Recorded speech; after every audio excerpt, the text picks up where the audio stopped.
Ассалаумалейкум, құрметті көрермендер, футбол сүйер қауым, QJL Live студиясы қайта оралды. Бір апта біз демалдық, бірақ QJ Лиганы сағындық. Мен Элдар Әлем Аманбай, және бүгін менің жанымда үш бірдей QJ Лиганы білетін, QJ Лиганы бақылайтын, жалпы соңғы айлары QJ Лиганы өте көп адам бақылайды, және сол адамдардың QJ Лигаға деген махаббатын оятатын Ернұр Дүйсенғазы, комментатор. Ернұр, қош келдің. Қайырлы күн, қымбатты достар. Мінекей араға 2 апта уақыт салып, қазір енді QJ Лигаға қайта оралып отырмыз. Әрине сағынып қалдық. Қалда керемет тартысты ойындарымыз бар. Және сол ойындар туралы бүгін енді біз қонақтармен бізге бірге отырып талқылайтын боламыз. Иә, бүгін бізде қонақта QJ Лиганың дұрыс қалай айтсақ болады. Үгіршігін айтайын ба, әлде QJ Лиганың өкілдері деп айтсалайын ба? Қалай ыңғайлы сіздерге? Қалай айтқыңыз келеді солай. Медиа офицер Бекжан Ардақұлы. Ассалаумалейкум. Иә, бізде лигамызда кішігірім үзіліс болды, бірақ жұмысымыз тоқтаған жоқ. Бізде әлі де жоспарларымыз керемет. Қазір міне маусым жалғасады. Одан бөлек бізде футбол қасындағы жұмыстарымыз да болады. Менімен бірге контент менеджеріміз Әділет Талғатбек. Иә, Әділет, қош келдің. Жалпы сенің инспорттағы дебютын. Басқа арналарда, басқа подкасттарда сені көп көріп жүрміз, бірақ енді бүгін сен біздің студияға алғаш рет келдің. Қош келдің. Рахмет.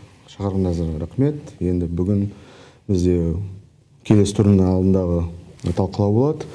Ең маңызды турлардың бірі деп айтсақ болады, өйткені чемпион болған Қайрат астанаға келеді, және жастар 17 санатында чемпиондық үшін ең қызықты ойын болады осы маусымда. Ендеше Әділет, бастап кеттің, 18-ші турдың ойындары бар. Әдеттегідей сенбі күні 3 ойын, жексенбі күні 3 ойын, өте керемет ойындар. Қайрат чемпион болғанымен Қайратты шалғысы келетін, жеңгісі келетін командалар әлі де бар. Олардың бірі Астана. Ендеше құрметті инспорт телеарнасының көрермендері, қазір біз сіздермен бірге осы күнтізбені қарайтын боламыз. 14-ші қыркүйек күні, яғни ертең бізде Ордабасы Ақсу Каспий Атыраумен тур басталса, 18:00-де инспорт телеарнасында керемет ойын Эль Классико деп атап кеткен КФЛ-да Астана Қайратты қабылдайды. Енді бұл ойын туралы қазір айтатын боламыз. 15-ші қыркүйек күні Шахтер өз алаңында Ақтөбені қабылдайды. Бұл да өте керемет ойын. Тараз бен Қайсар ойынын инспорт телеарнасынан көреміз тікелей эфирде, және де Жасқыран Тобыл ойыны. Бұл да өте керемет матч. Ернұр, осы 6 ойын ішінде бірден көзге түсетін ойын әрине Астана Қайрат, бірақ басқа ойындарда интрига іздесек, қай ойын бізге қызықты болуы мүмкін? Әрине, енді ертең өтетін 3 ойынның ішінде Каспий мен Атырау кездесуде бір тартысты болуы мүмкін. Өйткені бұл командаларда үздік үштікке таласып жатыр. Неге десеңіздер, қазір үздік үштікке таласатын 6-7 команда бар. Олар Тараз, Ордабасы, Астана, Каспий, Жасқыран деген секілді. Бұл енді әрбір тур олар үшін енді олардың әрбір тур ойындары соңғы ойын сияқты өтеді, соңғы финалдай ойнайды. Өйткені үздік үштікке іліну басты жалпы мақсаттары, мәселен енді Атырау командасын чемпионат басталған кезде ешкім күткен жоқ. Негізі үздік 5-те болады, үздік тіпті өткенде 4-ші орынға да көтерілгені бар. Енді жанкүйерлер шынын айту керек, енді Атырау командасынан көп үміт күтіп отыр. Менің ойымша, Каспийге қарсы сырт алаңда бұл жігіттер бір нәтиже шығарып ойын көрсететін сияқты. Өйткені Каспийдің өткен ойындарын көріп жатырсыздар, әрине көңіл көншітпейді. Маусымды жақсы бастағанымен бір қарқындарын жоғалтып алған секілді. Сол себепті де мен Каспий Атырау ойынына өзімнің бар назарым саламын. Ал енді Астана Қайрат ойыны енді түсінікті. Бұл жерде енді Астана командасы ұпай үшін ойнайды, бірақ Қайраттың біз енді әр студияда айтып жүрміз ғой, енді барлығы да білет, Қайраттың қазір Қайратына ешкім теңгелерге емес, шын айту керек осы маусымда. Енді алғашқы ойында Каспий мен Атырауды алатын болсақ, бұл жерде және бұл дерби ғой, қос ұжым арасында. Және от ойын болады міндетті түрде. Ал енді бірінші ойын күніне келетін болсақ, сөзсіз бұл жерде Астана мен Қайрат командасы арасындағы ойын турдың орталық ойыны. Неге дейтін болсақ, U18 санатында бізде чемпион белгілі болды, ол Қайрат командасы, бірақ U17 А санатында, қазір кіші жас санатында, және Қайратқа өз айтты ғой, тең келетін команда қазірде жоқ деп. Менің ойымша, осыған дейін де мен Равильмен де бәстіккен болатын осы студияда. Өйткені маған енді лига ішінде жүргендіктен интрига керек, және бұл интрига біздің лигада қазірде бар. Мысалы, бірінші маусымда Қайрат чемпион болды, бірақ қазірдің өзінде де 2 жас санатында да маусым басталмас бұрын барлық айтатын Қайрат сөзсіз чемпион болады деп. Бірақ U17 А санаты маған көбірек ұнауда қазір, себебі интрига расымен бірінші алтын медальдар үшін таласып жүргізілуде, және осыған дейін де кейінге шегерілген ойын бар ғой, Қайрат пен Шахтер арасында өткен аптада. Сол ойында мен сол Қарағандыда болдым. Шахтер алғашқы голды соғады, 90-шы минуттарға жақындап қалдық. Егер сол ойында Шахтер жеңіп кететін болса, қазірдің өзінде командаларда тең ұпай болып, бұл жерде енді Астананың кішкене алтын матч болатын еді. Ал қазір енді арасында 3 ұпай десе де әлі маусым соңына жеткен жоқ. 4 тур бар, қателеспесем, иә, 5 тур бар. 5 тур бар. Жоқ, енді мен осы турды санап жатқан жоқпын қазір. Осы тур ойналады. Содан кейін 4 тур бар. Сол жерде де әлі ұпай жоғалтатын командалар бар, ұпай жинайтын команда бар. Ал менің ойымша енді U17 астанатында ертең Астана өз матчын алып, командалар ұпайымен теңеседі. Иә, U17A туралы айттық, U17B туралы айта кетейік. Өйткені бұл жерде чемпионат аяқталды. Бұл жерде барлығы өз 6 команда ойнады ғой. Чемпион белгілі, 8 команда ойнады. Чемпион белгілі, оңтүстік командасы. Осы орайда Адаке келесі жылы бұл лигада бір командалар көбейе ме, азая ма, бір жаңалықтар немесе бір стратегия тактика бар ма? Жаңалықтарды айтатын болсақ, көбею емес, оны біз осы маусым бітер соң желтоқсан, қаңтар айында қарастырамыз. Алғашында біз 8 команда қала деп ойлаймыз, бірақ егер біздің осы лицензиялы критерияларын өтетін командалар болса, біз әрине оны 10-ға дейін көбейтуге дайынбыз әрқашанда. Сосын осы көптеген командалар осы U17 лигасында U17 лигасына ауысуды бел қарап отыр. Сондықтан жұмыс аяқталмайды, маусым біткенмен осының бәрі қарастырамыз. QFL лицензиялы комитетпен бірге, KFF-пен бірге бәрін қарастырамыз. Қай командалар қай лигада ойнайды. Егер оңтүстік чемпион болғанымен, ол бірден осы А лигасына ауысады деген сөз емес. Жалпы Бекежан, енді оңтүстік биыл бұл күл ойында жеңіп шықты. Өзі қанша 14 ойын болды ма, 42 ұпай алды. Жалпы лига ішіндегі бұл жаңағы U17 санаттағы турнирде көзқарастарың қандай? Жалпы ризасыңдар ма бұл турнирге? Енді U17 санатына қарайтын болсақ, бұл жердегі оңтүстік командасы элиталық дивизиондағы Қайратқа бір пара-пар келетін команда болып тұр ғой. Өйткені оған дейін де оңтүстіктің осыған алғашқы маусымындағы QG лигадағы ойынына келетін болсақ, бұл командаға ойын жағынан ешқандай сұрақ болған жоқ қой. Олар бірінші маусымның өзінде өздерін жақсы жағынан көрсетіп, үздік 5-те болды ғой, қателеспесем, маусым соңында. Бұл жерде енді бізде лицензиялық тұрғыда тек қана ойын деңгейі емес, сондай-ақ инфрақұрылымы, регламент талаптарын орындау дегеніміз бар, бірақ біз бұл туралы да бірнеше рет айттық оңтүстік командасын. Және оңтүстік командасы биылғы маусымда регламенттік талаптармен қатемен жұмыс жасап, өздерін жақсы жағынан көрсетті. Сондықтан да біздің қазір айтып отырғанымыз желтоқсан, қаңтар айларында бұл әлі қарастырылып, алдағы командаларға ауысуы мүмкін. Ал егер ойын деңгейіне келетін болсақ, енді өзің айтқандай, енді лига ішінен болғандықтан кішкене интрига көбірек болғаны біз үшін қызықтырақ болар еді. Соңына дейін жетісу өзін жақсы қырынан көрсетті. Жетісу командасы әдемі. 2 тур бұрын ғана оңтүстік чемпионы болды, бірақ жетісу өте әдемі ойын көрсетті. Егер статистика жағынан қарайтын болсақ, біздің сайтымызда бәрі бар. Жетісу соққылар саны бойынша, голдар саны бойынша, бомбардирлік бойынша, берілген пастар саны бойынша, күтілген голдар саны бойынша, допты ұстау көрсеткіші бойынша әр спортшы көрсеткіші бірінші орында тұр. Оңтүстікті озып. Бірақ оңтүстік өзін стабильді ойын көрсетіп чемпион болды. Сол 2 ойында жеңіп кетті, сол арқылы чемпион болды. Егер біреуін кемінде жетісу отқанда, мысалға сол интрига соңғы тұрға. Маусым басында біз жаңа қала бағдарламасы аясында жалпы өзің айтқандай да, бұл U17 санаты. Қандай бағдарлама? Жаңа қала. Білген жоқсың ба? Маусым басында енді бұл командалар біздің лигаға енді кірді. Енді кіргендіктен біз әр командаға өз сапарымызбен барып, команданың инфрақұрылымын қарадық, команда ойыншыларымен таныстық, қандай мақсаттары бар, армандары бар дегендей. Соларды енді былай бір неге жинай тұра, мен ойлағам жетісу командасы енді олар осыған дейін Дюфта ойнады. Дюфта 1 жыл бұрын олар 2-ші орын алды. Қайраттан кейін 2-ші орында болған команда осы жетісу, осы жас санатындағы командалар арасында.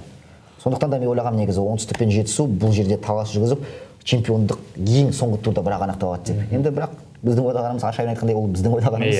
U17 енді турнирдің тақырыбын жапсақ, Ернұр екеуміз енді шығыс Қазақстан өкілі болғаннан кейін, сен Семейдікі, мен Өскемендікі, біздің шығыстың командалары өкінішке орай сол U17-дағы дебюттары бір сәтсіз өткендей болды. Жалпы келесі жылы бұл командалар жақсы деңгей көрсете ме? Жалпы біз айтып тұрық қой, QG лига бұл тек қана жаңа спорттық тұрғыдан көрсеткіштер емес, бұл тек қана сандар, голдар емес, бұл жаңа медиа маркетингтің дамуы, бұл жаңағы дұрыс идеология. Сол тұрғыдан сен Елімай мен Алтай командасына не күтесің келесі жылы? Өйткені біз барлығымыз енді сол неге әділеттен басқа Мәжіліге де барып қайттық. Енді жалпы бұл командалардың енді алғашқы жылы болғаннан кейін енді былай айтқанда түсініспен қарауға болатын секілді былайша. Енді шын айтайық, Елімай менің ойымша енді жақында манеждер бітеді, ана Семейде жасап жатқан, содан кейін жақсы ойын сияқты негізі. Жаттығуларда залдан бөлек енді үлкен алаңдарда болады, қыстай олар залдан шықпайды негізі ол балалар. Өзім жақсы білемін. Сол себептен енді алдағы уақытта келесі маусымда Елімай енді үздік бір топ 3-ке, топ 5-ке таласатын командалардың бірі болып күшейіп келеді деп ойлаймын. Сол манеждің салуы септігін тигізеді. Залдан шықпайтын тағы бөлектегі командалар бар ғой, мысалы. Өзім Қарағанды тумасы болғандықтан, Қарағандыдағы біздің өзім де кезінде жаттығу жасаған кезде біз жазда алаңда жүгіреміз де, одан кейін қазан айынан бастап біз паркетке кіреміз ғой. Ал жаңағы енді Эльдар өзің ғана бастадың, осы екі команда үшін маусым сәтсіз өтті деп бұл жермен еш келіспеймін. QG U17 Б санатындағы жанкүйерлер ең көп келген ойын осы дербиларыңыз болды ғой. Сондықтан енді футбол мерекесі бұл қалаларға қайта оралды, командалар, ойыншылар сезінді. Бұл жерде бір ойын болсын, екі ойын болсын, бұл балалардың болашақта біз қайсы профессионал тұрғыда футбол болады, футболшы болады, қайсы болмайды, біз білмейміз ғой. Сондықтан да бізде басты мақсатымыз қазіргі таңда осы сәтте олар үшін футбол атмосферасын сезіндіру. Бір матч болсын, екі матч болсын, олар көреді. Және осыған дейін бізде жасөспірімдер футболына жанкүйерлер келді ма? Жоқ, келген жоқ. Ал біз енді қазір қалай да болмасын бұл жанкүйерлерді футболға жақындатудамыз, футболшыларға осы үлкен футбол атмосферасын сезіндірудеміз ғой. Сондықтан да бұл сәтті маусым, бұл екі команда үшін. Әрине, мәңгі естеріне қалады. Өйткені Димаш Серікұлы өткен жылы ең үздік ойыншы болған. Оған сұрақ қойғанда, QG-лигада ең сүйікті сәтің қандай болған деген сұрақ қойғанда, ол Тараз бен Қайрат арасындағы матч, 2000 жанкүйер, мен гол соққаным. Бүкіл стадион тойлаған. Футбол мансабындағы дейді ғой, осы кішігірім футбол мансабындағы. Сонда енді қазан айында ма, қараша айында ма Awards өтеді ғой? Сол жерде жаңағы U17 Б санатындағы бірінші, екінші, үшінші команданың өкілдері келеді ғой? Үздік ойыншылар келеді. Үздік ойыншылар. Бүкіл команда келмейді? Жоқ, үздік ойыншылар келеді. Үздіктері ғана болады ол жерде. Қашан белгілі болды ол? Үздіктері? Сол Awardsқа жақындаған уақытта бір апта қалғанда жалпы номинаттарды біз білетін боламыз. Ал кім жеңеді? Қандай номинациялар бар жалпы, содан бастайықшы? Айта ғой. Номинациялар өткен жылда бәрі қалады. Үздік бомбардир, үздік шабуылшы, қорғаушы, жартылай қорғаушы, қақпашы, үздік ойыншы, үздік маркетинг, медиа жағынан, бапкер, барлық сол номинациялар қалатын болады. Енді бірінші қарашада не? Әзірге бірінші қараша деп тұр, бірақ алдағы таңда бір-екі күнге сол күнтізбе өзгеруі мүмкін негізі. Негізі жаңадан номинация қосылмай ма? Мысалы, үздік комментатор деген секілді. Үздік комментатор дегенді біз келесі маусымда көретін шығармыз, бірақ биылғы маусымда сөзсіз ол болмайды. Өйткені біз алғашқы маусымда бізде үздік дауыс деген конкурс болды. Енді келесі жылы үздік комментаторды қарастыратын боламыз. Бұл кісілер енді Awardsқа барып сахнаға шыққысы келеді, комментатор істейміз ғой енді. Жоқ, енді Ернұр сондай бір атақ керек болса, сіз саған QG-лига президенті Роксрокшынан бір алғыс хат дайындап бере аламыз деп алғыс хат берейік әзірше. Ендеше құрметті әріптестер, құрметті қонақтар, бізде қазір енді U17 енді негізгі турнирге келейік. Қайта өткені бұл жерден басты назарымыз осы турнирде. Қазір турнирдің кестесін қарайық. Бұл жерде бір есімізге де түсірейік, өткені U18 элиталық дивизионның өткені 2 аптадай футболды көрмеді, сол себепті сол кестеге қарайық. Бұл жерде барлық түсінікті. Қайрат чемпион, Қайратта 47 ұпай бар. Қайрат бірде-бір ойында ұтылмаған, тек бір ойында теңесіп болды ғой, 2 ойында болды. Ордабасымен 3-3 және сол Шахтермен бірінші айналымда 0-0. Енді екінші орынға талас деген керемет өрбуде қазір. Шахтер, Тараз, Ордабасы мен Тараз өзі әр түр сайын өзі орын алмастырады. Бірде Ордабасы 3, бірде Тараз 4, керісінше. Одан бөлек Атырау және Астана командасының өзінде де бір қарап отырсаң, математикалық тұрғыдан үштікке ілініп кетуге мүмкіндік бар. Біз енді Астана қаласында болғандықтан, бізде Астана командасының көптеген ойыншылары келеді. Осы студияға бірінші айналымдағы сәтсіздік ойын болмаса, олар тіпті қазір екінші орында да тұрушы ма еді деген сұрақ. Осы ретте Ернұр, мен бұл сұрақты қоюдан жалықпаймын. Екінші орынға басты фаворит Шахтер. Енді барлығын ойы бойынша сен де олай айттың, үшінші орынға кім лайық? Енді қазіргі Ордабасы Ақсу ойына қарай, Тараз Қайсар. Екеуі де қарап отырсан, андердогтарға, әлсіз командаларға қарсы ойнауда. Бірақ бұл QG-лигада білесің ғой, енді әлсіз команда кенеттен фаворитті ұтып кетуі мүмкін. Қайсардың алдында ойнайды. Енді мынау үздік үштікке шын айту керек. Таразда Ордабасында әрине қиялар едім, өйткені маусымды өте жақсы бастап, өздерінің үздік ойыншыларын да апта сайын шығарып жатыр ғой, жаңағы әрбір құрамды қарап қалсаңыз, Тараз бен Ордабасыдан аптада үздік бір футболшы жүреді. Және шабуылшылар, бомбардирлерін алып қарайық. Нұрдәулет Орынбасар Тараздан қазір ең үздік 5-те. Бағдәулет Нұралы бар деген секілді. Міне осындай шабуылшыларға да жұмыс істеп, жалпы командалық ойында көрсетіп жүрген жалпы осындай Тараз, Ордабасы секілді ұжымдар енді үздік үштікке таласуын әлі де жалғастырады. Және бұл жерде интрига бар. Тағы да айтайық, үздік үштікке де, екілікке де. Тіпті мен Таразды екінші орыннан көріп жатсам да қалмаймын, өйткені Шахтердің алдағы ойындарына қарауымыз керек. Әлі 5 тур бар дедік қой. Бүгінгі мен санағанда 5 тур. 5 турда енді қазір нақтыласақ 15 ұпай ғой, былайша айтқан кезде. 15 ұпайды егер Шахтер қазір алып, енді уақытынан бұрын қарсыластар жеңіліп жатып, олар ұпай жоғалтып жатса, Шахтерді әрине күміс жүлдесімен құттықтай беруге болады. Бірақ та мен Тараздың жігіттерін үздік екілікке негізі былай қояр едім, өйткені былтырғы маусымда аталған команда маусымның басында мен көбінде ойлағам, негізі Тараз бәлкім 3-ші орын алатын шығар, немесе үздік екілікте болатын шығар, бірақ олай болмады. Былтыр енді көрдік, Ақтөбе, Жасқыран сияқты командалардың енді жолы болып кетті. Ал енді биыл талас өте күшті болып тұр негізі. Қазір мінекей біз енді 5 тур ғана қалды ғой, 5 турдан кейін чемпионат аяқталады. Әлі біз талқылап келе жатырмыз, үздік үштік кім болады, әлі үздік екілікте кім болады деген секілді. Және біз осы бір қызығушылықпен, осы бір қызықты осы кім болады деген сұрақтың жауабын енді соңына дейін іздейтін өзі соңғы турда алатын шығармыз. Соңғы турда білетін боламыз. Иә. Қазір енді Бекежан, Әділет тек қана турнирлік кестеде қызық емес, бомбардирлік кестеде де өте қызық, өйткені соңғы өзінің бомбардирлік қасиеттеріне байланысты Азамат Тұяқбаев Дастан Сатпаевқа жетіп алды. Міне қазір біз жаңағы элиталық дивизионның бомбардирлік кестесін көріп отырмыз.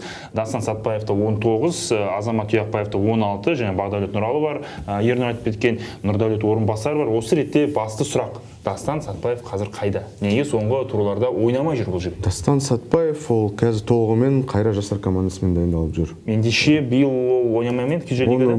Ойнауы мүмкін, бірақ кішігірім инсайд айтайын, ертеңгі ойында ол болмайды. Астананың ойында.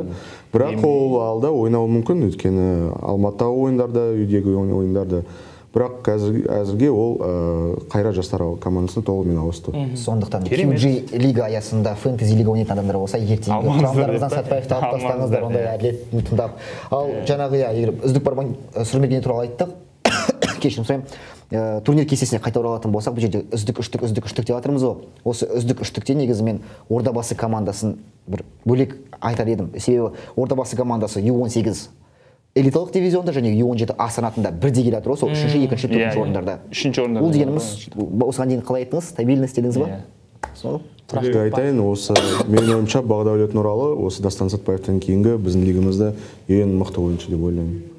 Және тағы да бір инсайд айтайын, ол соңғы 2-4 апта бойы Ордабасы негізгі командасын жаттықтырды.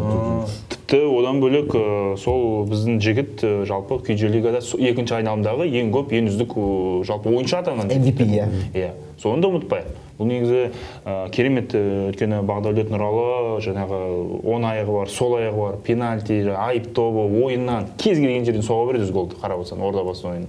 Енді Ернұр, Сатпаев жоқ қазір. Сатпаевты алып тастасақ, бұл жерде Нұралы, Тұяқбаев және Орынбасар арасындағы үштікте кім басы мысы жоғары? Сатпаев жоқ болса да оның көлеңкесі бар, Азамат деген Тұяқбаев бар ғой, оны ұмытпаңыздар. Қазір ол екінші сатты 16 голмен келе жатыр ғой. Қалып келеді ғой. Бағдәулет бір ғана гол жетпейді екен негізі екінші орынға сатуға шығуға.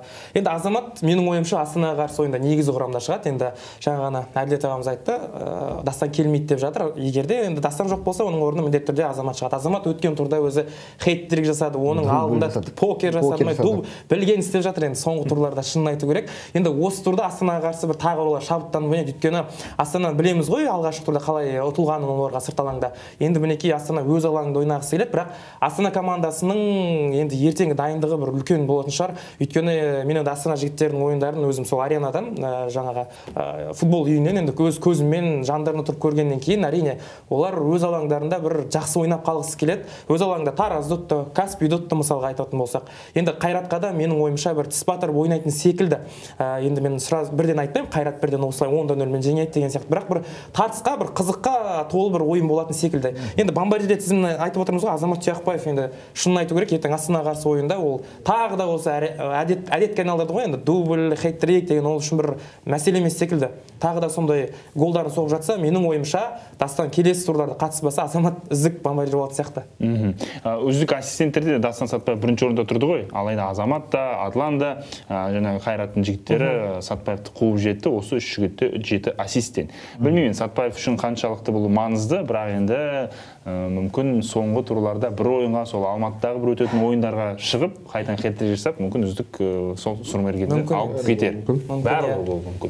Ендеше біз қазір әрбір ойынды бір кішігірім талқыласақ, өйткені қазіргі таңдағы Күйжі лигадағы әрбір ойын өте маңызды, өте қызық, барлығына ұпай керек. Қайрат қаншамада чемпион болса, жаңағы Азамат Ұяқбаев, басқа да жігіттерге бұл керемет мүмкіндік, өзін көрсету, Дастанның артынан сол Қайрат жастар командасына кету, тіпті Қайрат жастар емес, қазір енді Қайрат негізгі командасына жаңа бапкер ғой, жаңа бірде Оразбақтин. Ол да кезінде сол жастармен жұмыс істеді және бір-екі ойыншыны соңына тартуы мүмкін. Өйткені қазір не көп травмалар көп, маусымның аяғы, сол себепті Күйжі лига жігіттерінің мүмкіндік. Басқа да командаларда Күйжі лига жігіттері көрсек, мен үшін қуанам. Атырау сапында, Қайсар сапында мысалға. Дастан Сатпаев биыл негізгі командада да дебют жасады, бірақ кім қай бапкер? Оразбақтин кезінде дебют жасады. Оны атады. Сол себепті енді барлығымыз бүкіл бақ өкілдері Дастан Сатпаев дей берсе, енді олар да қарайды ғой. Бұл жігіт не істеп жатыр екен, кім екен, тартайық, көрейік, тренировкаларына да барды. Жаңағы осы Юношеская лига чемпионы болады, сол Дастанды қатысады. Және өзін көрсетеді деп ойлаймын. Өзін лайықты екен бірінші команда. Енді бірінші сол чемпиондар лигасының бірінші қарсыласты көріп, мен енді шын керек қазір 12,5 миллионды Қайрат лигадан алатын секілді күмәнім жоқ. Өйткені біз білеміз, осы жаңалық шықты ғой, егер Қайрат командасы сол чемпиондар лигасына әрбір кезең өтсе, Күйжі лига оларға 12,5 миллион теңгеден көмек береді. Лига чемпионға, және ол жақта талаптары бар. Неге квалификация келмей ме оған? Жоқ, ол жақта талап бар. Мысалға, берілетін, мысалы, біз чемпионға лигадан тарапынан беріледі деді. Және қабылдайтын команда да өз белгілі регламенттер талаптарды орындау керек болады. Ал егер келіспейтін болса, онда екі тарап өзара келіспейтін болады. Болды. Бас тартуға болады деген сөз ғой. Ендеше бірінші ойын Ордабасы Ақсу. Алғашқы айналымда Ақсулықтар Павлодарда 2-0 есебімен ұтылды. Ол ойында жаңағы біз мақтаған Нұралы дубль салды. Қазір енді Ордабасыға міндетті түрде ұпай қажет. Тіпті осы соңғы ойындарда Ордабасы өз алаңында Қайраттан ұпай алды. 3-3 есебімен аяқталды. Енді қазіргі ойында Ернұр, Ордабасы Ақсу. Енді Ақсу соңғы матчтарын болжаған кезде бірден айтамыз, Ақсу ұтылады. Бірақ енді соңғы ойындарда Ақсулықтар қарсыласқа бір сондай бір 3-0, 4-0 емес, 2-0, 3-1 деген секілді бір есептермен ұтылуда. Ақсу қазір маусымның аяғында, маусымның басына қарағанда өте тамаша ойнауда, меніңше. Сен ойын қалай? Бұл ойын қалай аяқталады? Менің ойымша олай емес. Сен жалпы, енді бізде әрбір экспертте бір командасы бар. Қайрат, Ордабасы дейді. Біреу Қызылорданы жамандайды, Қайсарды, біреу Ақтөбені жамандайды, Ернұр Ақсуды жамандайды мысалға. Енді Ақсу командасы өткенде Таразға қарсы ойында өз алаңда 1-4 жеңіліп қалған. Енді шын айту керек, бұл командада биылғы маусымда андай болады ғой, енді былтыр оларда Тамерлан Агиманов, Ильяс Әбіл сияқты үздіктер болып, енді өздерінің жолдарын тауып кеткен жігіттер бар. Ал биыл енді шын айту керек, Мағзумовтан басқа ешкімді қазір айта алмаймын, шын айту керек, мына үздік ойыншы осыған ғана жұмыс істейді деген сияқты. Командада білмеймін, енді тағы биылғы маусымда бір жақсы орындардан таба алмайтын секілді. Қазірдің өзінде 10 ұпайы бар. Қалған 5 турда енді үздік 10-дыққа кіріп алса жақсы, енді Ақтөбені ығыстырып. Бірақ Ақтөбеде енді берсетін қарсылас емес, сол себепті бұл Ақсу Ордабасы ойынында Ордабасын сырт алаңда міндетті түрде жеңіске жетеді. Жалпы Ордабасы сырт алаңда жалпы жеңіп үйреніп қалған команда. Өйткені оған тағы бір дәлел, өткенде сырт алаңда олар шатаспасам қай команданы 0-1 есебімен ұтып келді. Ордабасы ұжымы. Және ол Атырау командасы екен, Жахангир Елашев жалғыз ғана гол соқты сол кезде. Минимал тұрғыда жеңді. Енді Атырау командасын Ақсумен салыстыруға келмейді. Мысалға Атырау мен Ақсу ол жер мен көктей. Атырау өз алаңында жақсы ойнайды, сол себепті бір ғана гол жіберді деп ойлаймын. Ал Ақсу ондай команда емес. Ол қай команда келсе де бәрібір өз ойындарын бір таппай қалады кей кезде. Мен ойлаймын, бұл жерде 3 голдан артық соғып, Ордабасы 7 түрде жеңіске жетеді. Және Бақдәулетте бұл мүмкіндікті жібергісі келмейді. Бомбардир тізіміне енгісі келеді, тағы да алдыға қарай көш басына шыққысы келеді, сол себепті Ордабасы 7 түрде ұтатын секілді. Екінші ойын Каспий Атырау. Алғашқы айналымда Атырау Каспийден 10 бай ұтылды. 3-0 есебімен. Енді Бекежан бұл ойында, екінші айналымда ойында Каспий мен Атыраудың командаларының деңгейлерін салыстырсаң, жалпы бұл ойында қандай нәтиже күтуге болады? Жалпы бұл ойын жақын ойын болады деп ойлаймын. Қайтсе де енді Атырау Каспийде отырмыз. Каспийдің маған осы бапкері де мысалға All-Star командасында болды. Жалпы команданы керекті ойынға дайындай алатын бапкердің тағдыры не болды? Кетті ма? Каспий негізі жоқ, Каспийде қалды. Каспийде қалды ғой. Қалды ғой негізі. Иә, Каспийде қалды. Өз U18-де биылғы маусымда аяқтаймын деп деген шешімге келді және бұл бапкер жалпы команданы керекті ойынға мотивациялық тұрғыдан да жалпы ойын тактикасында дайындай алатын бапкер және бұл жерде енді менің ойымша Атырау командасы да беріліспейтін қарсылас, бірақ тең ойын болады деген болжам бар өзімде. Түсінікті. Енді басты ойын Астана Қайрат Адекен бірінші айналымда біз бұл ойынды талқыладық. Қайраттың жігіттеріне қарсы Астана жігіттері шығамыз, біз соңына дейін ойнаймыз, беріспейміз, ұтуға тырысамыз деді. Бірақ есеп 10-1 болды. Бұл жерде енді қайраттықтар білген істеді. Сатпаев хет-трик салып кетті, Азамат та гол салды. Енді қазіргі Астана, екінші айналымдағы күшейген Астана және чемпион болып кеткен Қайрат арасындағы ойын қалай өрбиді? Сенің ойынша Астанада бір мүмкіндік бар ма ұпай алуға? Онда бір есеп деген тіркілмейді деп ойлаймын бәрібір. Өйткені тек қана тағы бірін айтсам, Дастан ғана емес, Русланжан да Райымбакиев болмайды осы ойындағы Қайраттың бас бапкері. Осы ойынға Қайратты Дамир Даутовды және оның Райымбакиевтің көмекшісі Еркін дайындап жатыр команданы. Райымбакиев қазір Қайрат жастар командасы қосылып, оларды жастар УЕФА лигасын дайындап жүр. Бірақ та осыған қарамастан Қайраттың жігіттері, мен өзім білем, олар үшін Астана өте сондай бұғыға қызыл тряпка сияқты қарсылас, сондай принципиалды қарсылас. Сондықтан олар көбірек голды салуға тырысады бәрібір. Және осы 10 болмайды, 5-тей, 4-тей гол салатын шығар осы жолы. Қайрат ұтады. Ернар, енді сен айтып көр. Сен ойынша бұл ойын қалай аяқталады? Енді шынын айту керек, тең ойынға сенгім-ақ келеді, бірақ енді Қайрат сеңдірмейді ал. Енді шынын айтайық, Қайрат жеңіске жетуі мүмкін, бірақ Астана командасына мен гол күтемін міндетті түрде. Жаңағы Алан Азамат, Зумрат Жұматай, біздің студияға келіп жүрген жігіттерден, одан кейін Арсен Ахметов сияқты шабуылшылары бар. Осы жігіттер енді тым болмағанда енді бір гол соғатын шығар. Сондай мен болжамын. Бекежан, орталық ойынға сенің ойын? Орталық ойынның енді U18 элиталық дивизионын айтатын болсақ, иә, Қайрат бірнеше ойыншылары келмейді, бас бапкері бұл ойында жоқ болады, бірақ десе де бұл командада бір ойыншыны екінші ойыншы ауыстыра алады және деңгейлі ойынын бір қалыпты сақтай алады. Мысалы, осыған дейінгі U17 командасын алдық, иә, ол жерде де орынбасар сынды көптеген ойыншылары келмеген болатын, ұлттық құрамаға кеткен ойыншылар жас санаты бойынша. Және Шахтерға қарсы, иә, өткен матчта Шахтерға қарсы кішкене бір деңгейлері жетпей қалғандай болды. Ал U18 жас санатында бұндай айырмашылық болмайды деген ойдамын. Бірақ десе де Астана командасы қарсыластық танытады, бірақ Қайрат жеңіске жетеді. Минималды есеппен шығар. 2-1, 3-2 деген. Түсінікті. 15-ші қыркүйекте бізде тағы да бір маңызды ойын Шахтер өткені қазір енді екінші орынды алуға әбден лайық командалардың бірі. Алайда Ақтөбе командасы бұл кез келген фаворитке бір жақсы ойын көрсететін команда, бірандай бір характері бар команда дейміз, егер техникалық жағынан бір әлсіздеу болса енді жаңағы, бірақ енді Шахтер өз үйінде өте керемет ойнайды. Бұл студияны біз командан, сенің туған командан. Бұл студияны егер біз бір жыл бұрын жазатын болсақ, Шахтер мен Ақтөбе ойнайды дейтін болсам, мен айтушы едім, бұл өте қиын ойын болады-ау. Ақтөбе бұл жерде фаворит, Шахтер жеңе ала ма екен деген сұрақтар болып қалатын еді менде. Бірақ енді биылғы маусымның ойындарын қарайтын болсақ, енді былтырғы Ақтөбе және қазіргі Ақтөбе ол екі түрлі командалар. Ал Шахтерға келетін болсақ, Шахтер былтыр қандай болды? Үздік үштікке таласқан команда. Биыл қандай? Үздік үштікте екінші орынға келетін команда. Жалпы осыған дейін тағы да қайталап өтейін, не дедіңіз? Стабильность дедіңіз ба? Сол бұл Шахтер командасында биылғы маусымда бар, иә, тұрақтылық. Және Шахтер командасы екінші маусым қатарынан өзінің деңгейін көрсетуде. Сол үшін бұл жеке ойынды қарайтын болсақ, Шахтер өз алаңында ұпай жоғалтпайды деген ойдамын. Енді қазір екінші орынға бас фавориттер көбісі аутсайдермен кезігу үстінде, бірақ ең қиын аутсайдер қазір Қайсар командасы деп ойлаймын негізі. Сондықтан Адеке, Қайсар, Тараз өз алаңында. Қайсар енді ұпай керек бұл командаға. Егер бұл ойында ұтылса, сол Ордабасы Шахтер түсінікті алға кетіп қалады, Ордабасы үшінші орынға көтеріліп кетеді. Сенің ойынша жамбылдықтар осы матчты қалай өткізеді? Менің ойымша жамбылдықтар осы әрине екінші орынды алғысы келіп тұр, сондықтан осы ойынға ең мықтылар дайындалатын болады. Санжар Кемелбек, Нұрдәулет орынбасар және Қайсарды ұтуға тырысады олар. Және Қайсар туралы айтатын болсақ, иә, олар екінші айналым басталған кейін қатарында 3 ойында өтті. Бірақ одан кейін олардың ең мықты ойыншысы Дамир Мұрат Хантенгри командасына ауысқан болатын.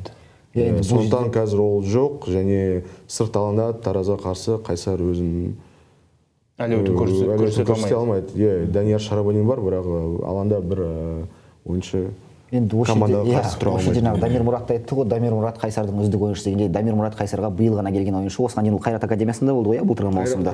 Қайсарда болды, енді осы QG лиганы алатын болсақ, алғашқы маусымын Қайратты өткізді, Қайсарға келді. Енді шын айтайық, Қайсарда ол белгілі бір лидер бола алмады деген ойдамын өзім. Ал Шарабадинға келесек, менің ойымша Шарабадин капитан ғой команданың, иә? Команда капитаны, алға сүйре алатын ойыншы, және мен енді фэнтези лиганы ойнайтын қызметкермін, сен де ойнайсың ғой. Енді соңғы ойындарға қарайтын болса, мен осы кеше ғана фэнтези лигадағы өзімнің ұпайымды қарағам, және маған ең көп ұпай әкелген ойыншы осы Шарабадин. Алдыңғы турда ол не істеді? 13 ұпай әкеліпті маған, еще капитан болған жоқ. Бір ойында 13 ұпай әкелген ғой. Бұлай қарасақ, онда Шарабадин Қайратты чемпион болды ғой. Сол ақаш. Дәл солай ғой. Сол үшін Шарабадин менің ойымша осы Қайсарды алға сүйрейді, және Тараз бен Қайсар арасында ойында енді Шахтер екінші орында қалу керек десек. Бірақ айтайын, Қайсар өз алаңда өзін мықты көрсетеді, бірақ сырт алаңда көрсете алмайды. Өткенде Шахтермен тең ойнады, Қайсар Астананы жеңіп тастады өз алаңында. Өз алаңында, мықты команда. Енді қазір турнир кестеде екі команда бір-біріне жақын, ол Жасқыран және Тобыл. Енді осы 18-ші турда бұл командалар бір-бірімен кезігеді екен.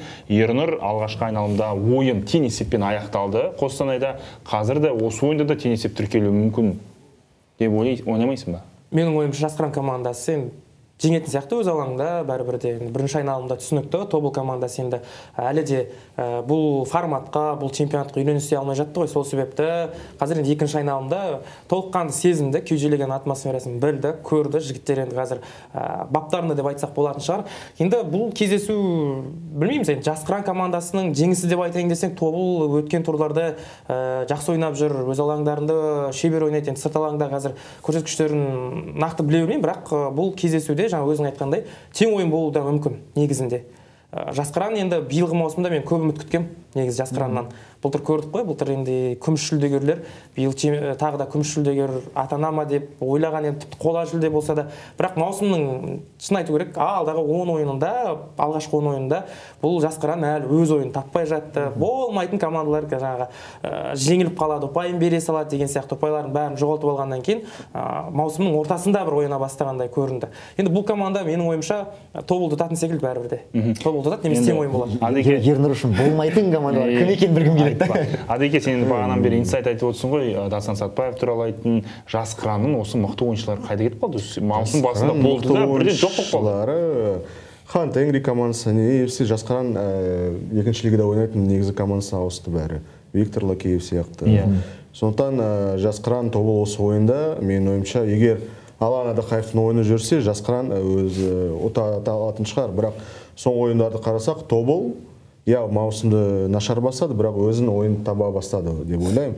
Сергей Масленов өте мықты бапкер, және өз ешнеге қарамастан, результатқа қарамастан өзін ойын, өзін жолын көрсетіп, ойыншыларға өз ойын жасағанды болатын. Және қазір таңда осы Иван Пивоваров өте мықты қорғаушылары бар, олардың 6-шы рет үздіктер құрамасына ілініп жатыр осы турнир қорытындысы бойынша. Ол қорғаушылар арасында ең көп ілінген ойыншы. Сосын Евгений Конячкин деген шабуылшы өте мықты ойын көрсетіп жатыр.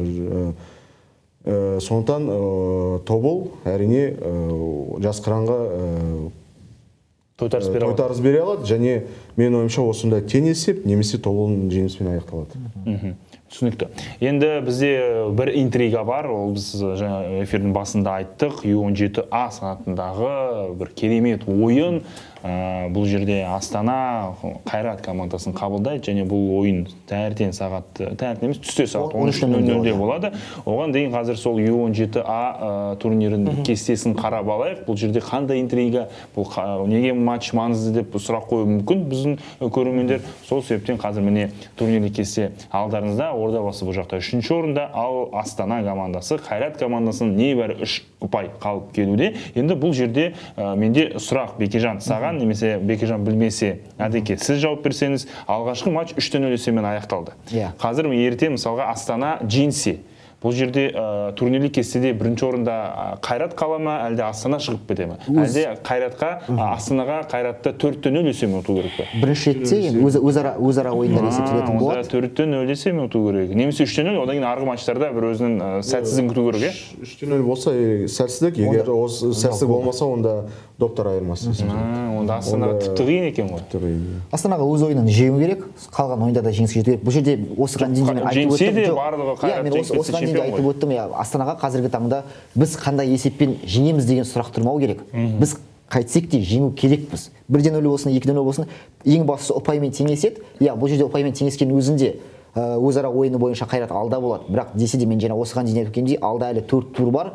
Және енді осыған дейінгі Шахтерге қарсы ойынды көрдік. Сол себепті осындай әлі де ойындар болып қалуы мүмкін деген ойдамыз ғой. Қайратты осы жастар лигасында ойнайды, U18-ден ойыншылар осы U19-ға көтеріледі, ал осы U17-лер U18-ге көтеріледі бәрібір. Сондықтан құрамдары әлсіздеу болады Қайраттың, және келесі турларда мүмкін олар ұпай жоғалтады. Әлсіздеу дегенде әлі бір-біріне үйреніспеген ойыншылар бір алаңға түсіп қалады да. Енді келесі жылы бұл жігіттер негізгі элиталық турнирде ойнайды ғой. Ойнайды. Бұл жерде қалай керемет не болады, интрига. Қазір енді Қайрат ол негізгі турнирде ешкімді байқамаса, ал бұл командалардың қазір текетіресі U17 адам бастап отыр. Ернұр, сен ойынша Бекежан келісесің бе? Тек қана ұту керек, ар жақта Қайраттың сәтсіздігін күту керек. Немесе бұл ойынға барша бүкіл жаңағы ынтасын, шеберлігін салып 4-0, 5-1 есебімен ойсырата ұту керек. Ойсырата ұтқан жақсы ғой негізі. Қашанда негізі. Бірақ ойсырата ұтып келесі турда ұтылып қалса ше, онда бұл жеңістің дәміне де. Енді шынын айту керек, барын салып ойнайтын шығар. Енді әсіресе ертең ең маңызды осы ойын болады. Біздің негізгі лигамыздың ойынына қарағанда осы А лигасының Астана мен Қайрат арасындағы кездесу бір тартысқа толы болатын секілді. Енді көрейік, жігіттер қазір енді анау бұрыштамадан гол соғатын ойыншы осы лигадағы ойыншы ғой. Абраевпен Мыңжасар бізде болды. Наил болды бізде. Сол аталған ойыншылар енді өздері енді әр ойындарда ерекшеленіп тұрады ғой, енді жігіттердің әрбір командада сондай ерекшеленетін ойыншылар бар. Солар енді ертең өздерін көрсету керек секілді менің ойымша. Енді бірінші ойынды еске алсақ, бірінші айналымда өткен Қайрат 3-0 ұтқанымен 70-ші минутқа дейін ойын Астанада болды. Тек қана 71-ші минутта сол голды жіберіп алып, олардың қолдары түсіп кетті ма, көңіл күйдері ма. Тағы 2 гол жіберіп алды, ұтылып алды. Онда өтініш біз жаңағы Астана Қайрат ойын емес, негізгі құрамда осы ойынды көрсетсек пе, қалай деген секілді. Өйткені өте қызық ойын, бұл ойынды көргендер ма да, көрмегендер ма да, менің ойымша бір қызыл қағаз болатын сияқты бұл ойын. Бұл жерде бір букмекерлік бір нәрсе жерді қой. Жоқ, қызыл қағаз болады деп мен білмеймін. Өзіме бұндай ойындарда енді білесіздер ғой, енді бапкерлер айтады ғой, айтпастан жігіттерді түсініп тұр ғой ойынның маңыздылығын. Қайрат ұтылмаса, Қайрат жеңіп кетсе деш, болды, олар чемпион. Енді бұл мойындауымыз керек. 6 ұпай үшін ойын ғой. 6 ұпай үшін ойын. Сол себепті бұл ойын өте қызық болады. Ендеше құрметті көрермендер, міне U17-Б санаттағы турнирдің қазір күнтізбесі алдарыңызда. Бізде 14 қыркүйек күні 11-де Ордабасы мен Ақсу ойнаса, дәл сол уақытта Каспий Атырау қабылдайды. Жалпы элиталық дивизионда қандай ойындар? Сондай ойындар қайталанады, тек қана уақыты бөлек. Таңертең сағат 11-де бұл мысалы үшін 15-ші қыркүйектегі ойындардың барлығы сағат 11:00-де басталады. Сосын тағы бір сұрақ айтпақшы, соңғы турлардағы ойын бір уақытта басталады ма, әлде тағы да осындай сенбі жексенбі бөліне ме? Соңғы турлардағы ойындар бір уақытта басталады. Соңғы тур ғана, е? Соңғы турдағы ойын. Ал бұл турда интрига бола ма, болмай ма, бұл басқа сұрақ. Ендеше құрметті көрермендер, Инспорт телеарнасында әдеттегідей тағы бір аңдатпа, ертең 18:00-де Астана Қайрат ойын жіберіп алмаңыздар, және жексенбі 15-ші қыркүйекте бізде 16:00-де Тараз және Қайсар ойыны. Ендеше біздің QGL Live студиямыз аяқталды. Осымен сіздерге қонақтар көп рахмет. Тағы да кездесеміз. Әдеке, сізді жалпы Бекежан орнына шақырып тұру керек екен. Эльдар Аманбай, QGL Live келесі студияда кездескенше.